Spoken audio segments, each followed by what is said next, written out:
Good morning, good afternoon, good evening. Thank you for subscribing to my channel. I was in business for 15 years in the Washington, D.C. metro area, and I ran into hoarders' houses a dozen times a year. This house was a 3-bedroom townhouse in Northwest D.C. The man was still alive and had been moved into a senior care apartment. He had been in the Navy and worked for the Treasury Department. When you see the photos, you will realize that housekeeping got to be a little too much for him. He had some lovely furniture, like a library table and a tripod table. But there was so much dust and clutter that he probably breathed easier in the senior care facility. There were lots of open liter bottles of Coke around the house. What was with that? And there was a Santa with a hole in the middle of his forehead. I worked in this house with one helper for 3 days. Junket Dumpet came on the 3rd day and took away a full truckload of trash. The attorney asked us to be on the lookout for certain checks from a bank, but we didn't find any. The next 2 days, both of my helpers came to work with me for 6+ hours each day.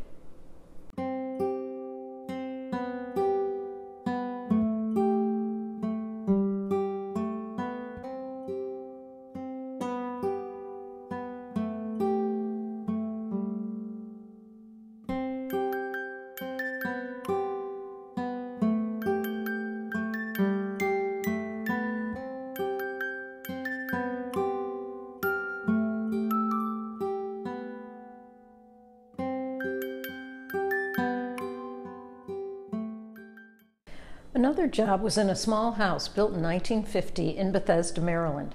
The man that had lived in this home had gone to MIT, worked on the Mercury and Apollo 15 projects, coached the U.S. Naval Academy sailing team, belonged to 3 yacht clubs and the Metropolitan Club. The Metropolitan Club was very exclusive and opened in 1891 and closed in 2015. Even though this man must have been very well off, I did this job in mid-September, but didn't get paid until December. An attorney from a large law firm in Chevy Chase, Maryland, recommended me to the family, and it took them a while to go through the court process of becoming executors. Luckily, by this time, the company had enough money in the bank for me to pay my helpers on time. In the house was a room that had new children's clothing and products on racks and shelves. The daughter was using one room of the house to store these products, but it was set up like a showroom, so I think she did more than store her inventory there.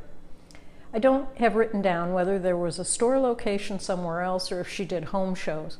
We packed up everything in that room, and when we were finished sorting through all the rooms and bagging up trash and boxing charity, the auction pickup crew came in to take over a dozen wooden chairs, plus other nice antique furniture.